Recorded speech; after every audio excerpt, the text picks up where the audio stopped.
So today we are going to do the meaning of accounting.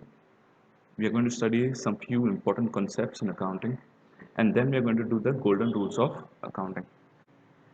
So let us start with the meaning of accounting. Now accounting is prepared by a person who is called a professional person who is called a accountant. Now what does this person do? This person records. And what does he records? He records financial transactions.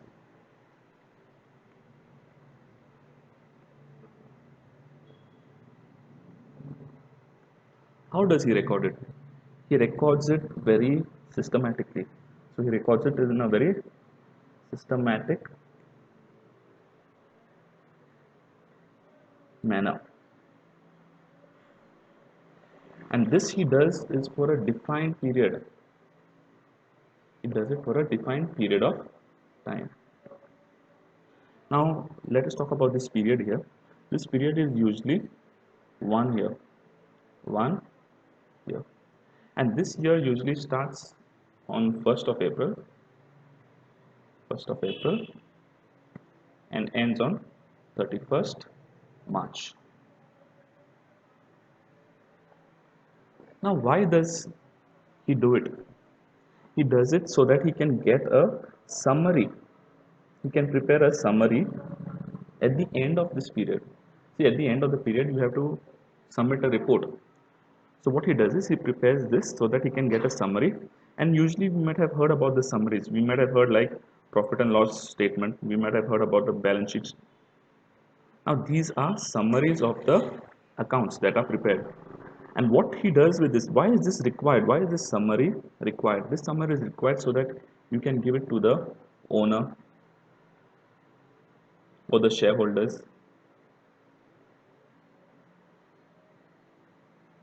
Sometimes even the government asks for the profit and loss or balance sheet. Sometimes banks also ask. So different people want this information. Now, why does the owner want the information? He wants to know what are his profits. He wants to determine what are his profits earned at the end of the year. Sometimes the government will ask for the profit and loss or balance sheet. Why? Because the government wants to know what is the tax amount that they're supposed to receive. Sometimes the bank may ask for the profit and loss or balance sheet. They ask why? Because companies, usually companies, they take something called as a loan. And the bank wants to know whether this company can repay the loan. They want to know whether the loan can be repaid. So for various reasons, we require the summary, and the summary is in the form of the profit and loss and balance sheet, and this is prepared by some person who is called as a accountant. Yes, this is a continuous process. Okay, this is not prepared only at the end of the year. The summary is prepared at the end of the year, but records, these records, okay, recording the transactions is done on a day-to-day basis. So this is the meaning of accounting and why it is required. Now let us go to the next concept. Now we will try to understand the concept of owner and accountant. For that, what we will do is we will just take an example. We will take a transaction.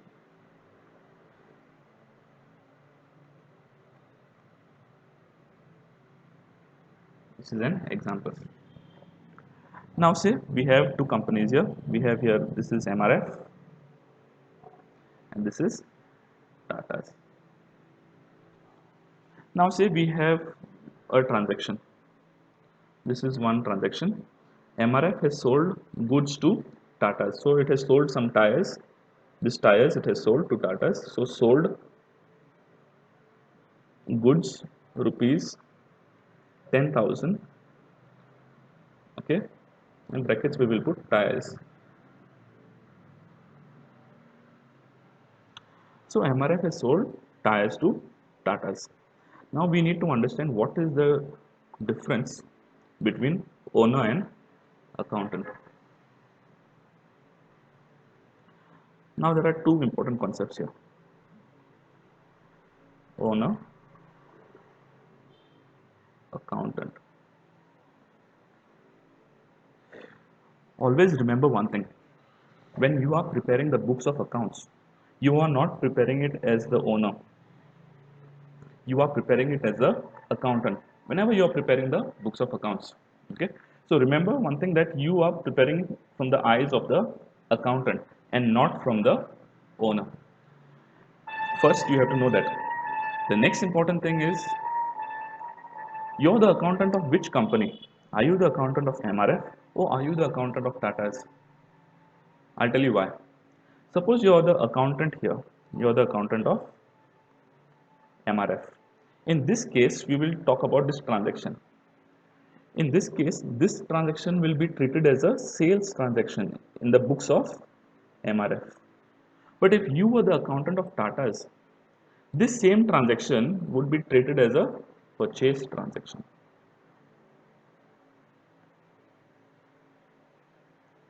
So you always have to know whose books are you preparing. So whenever you get a problem, try to understand, are you preparing the books of MRF or are you preparing it in the books of Tata's? Because this same transaction is recorded differently in MRF and this same transaction is recorded differently in Tata's. So let us understand the concept of owner and company. Now we will call this owner Mr. X. Okay. Now he is the owner and this is X company. Obviously, this person owns it. So this is the company. Yes. Now owner is to be treated differently, company is to be treated differently. And one very important thing here is, when we are doing accounting, when we are accounting, we have to imagine that we are the accountant of the company. See, you are the accountant of the company, and you are not the accountant of you are not the accountant of the owner. You are not the accountant of the owner. So, say suppose this owner, he gives 10 lakhs. Now, if you are the accountant of this company, you are receiving 10 lakhs, correct? Money is coming inside your company. But say this same transaction, if say you were the accountant here, that same transaction would be coming as if you were paying 10 lakhs. So in this case, since you're the accountant of the company, we are recording this 10 lakhs as if you're receiving 10 lakhs. The company X, this company is receiving 10 lakhs from Mr. X. Okay. Now to understand the next concept now, the concept of capital. Now this 10 lakhs, we can treat it like a loan. See, when Mr. X is paying, he's paying 10 lakhs from his pocket, right? From his pocket, it is going to this company. Now, it is like Mr. X is giving a loan to X company. He's giving it to his company. But in this case, we do not term it as a loan, okay? We term it as this concept called as capital. Now, this is a very important concept and you will be coming across it as we do the further units. So capital is when the owner gives money from his side to his company to start the company or to expand the company. Okay, this term is called as capital. Now let us understand what is this capital in a little more details. Say suppose now Axis Bank has given a loan. They've given a loan of say 1 lakh to X company. Now what X company does is it has to repay the loan back, correct? So they will repay 1 lakh. Now this is the principal amount. Plus they may repay about 20,000. 20,000. Now this is the interest portion. So whenever Axis Bank gives a loan, it has to be repaid, correct? Now the same thing comes here. When this owner, he gives capital to his company, the company has to in return give the owner profits. So the owner will get in return, he will get profits. And in case this company is closed, in case the company closes, the company will have to repay the capital as well. So this 10 lakhs also has to be repaid to the owner. So in case of closure of the company has to repay the capital amount as well. So this is the concept of capital. So now let us move to the golden rules of accounting. Now the fact it is called golden, it means it is the most important rules of accounting. These these rules have to be remembered any time of the day or night. Without these rules, you will not be able to do your accounting. So now let us start with the golden rules of accounting. Now understand that there are three parts. One is real account, personal account, and nominal account. And in accounting, we have something called as debit and credit.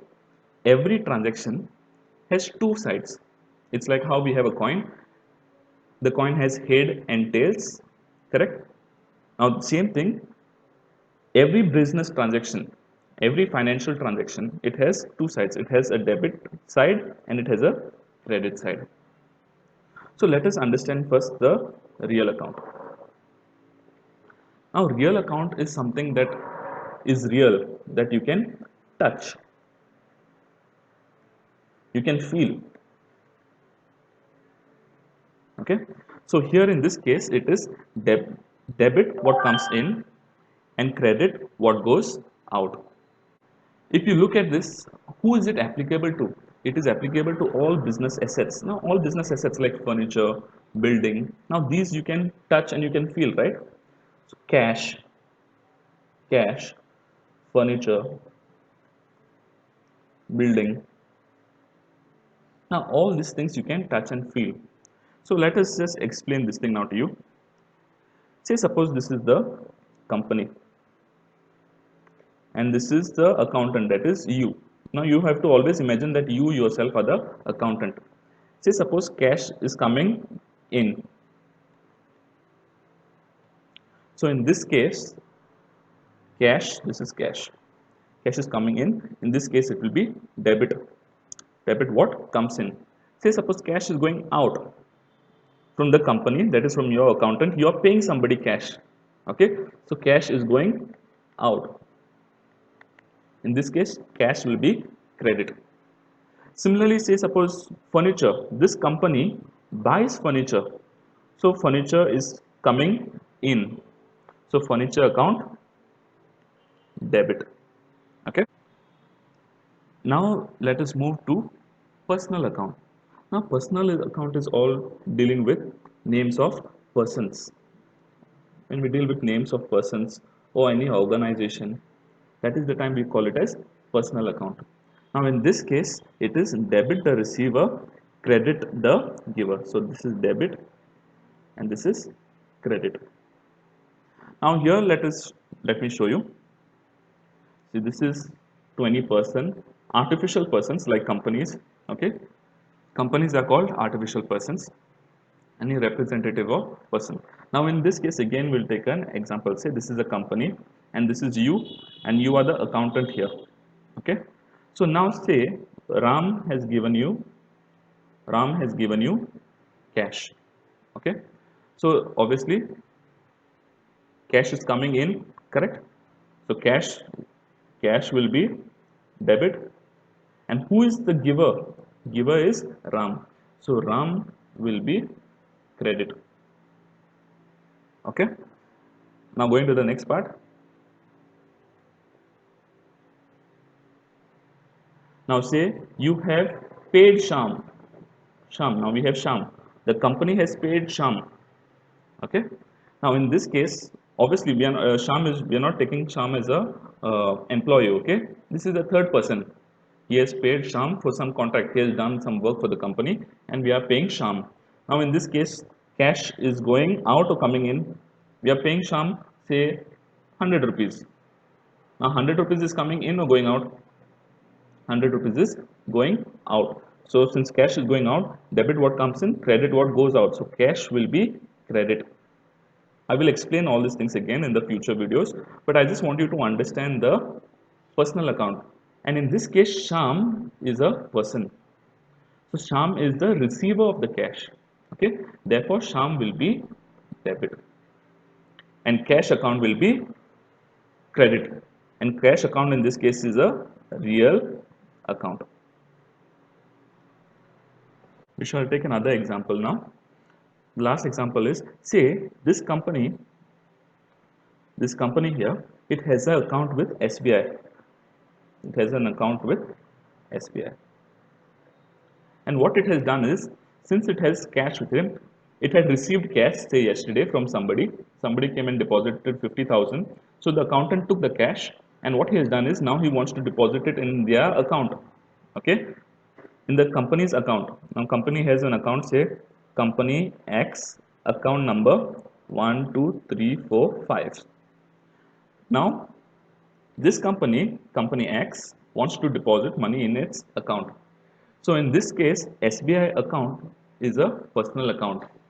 So debit the receiver, credit the giver. So in this case, SBI account is receiving the money. This 50,000 is being received here. So this case, it will be debit. So SBI account, so and so account will be debit. Now we shall do what is the nominal account.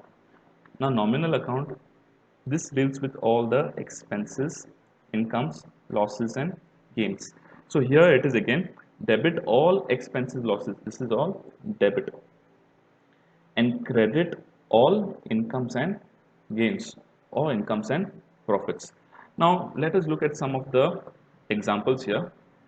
Now say we have salary. So salary paid, okay, salary is an expense. So salary will become debit.